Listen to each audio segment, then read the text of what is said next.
Pardubice, Czech Republic. As dusk settled over the rambling Czech countryside, a group of haggard workers emerged from a dank three-story concrete dormitory and jammed into buses. The evening shift was about to begin at two nearby factories owned by Foxco and Panasonic.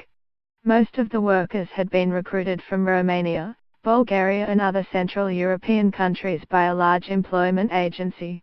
When their contracts are up, they will be sent home, with another group of migrant workers brought in as required, replaceable cogs in a tireless machine.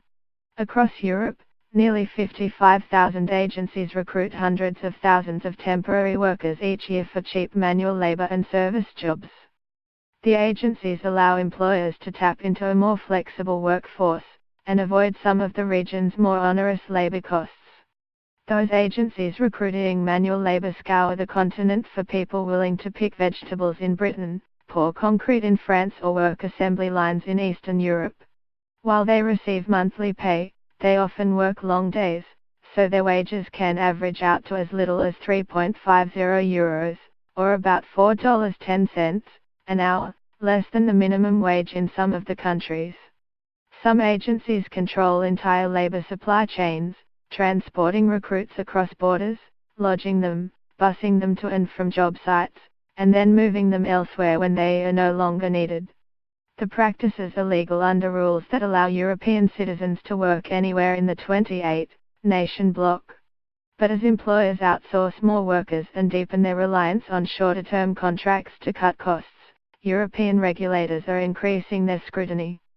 About a third of Europeans are now in some form of atypical employment, ranging from Uber drivers to pilots, and there are concerns that basic labor protections, including social security benefits and sick leave, are being eroded.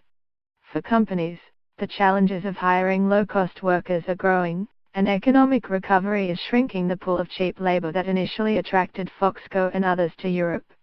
Employment agencies like ZWAX, which finds workers for the Foxco and Panasonic factories, are an important conduit.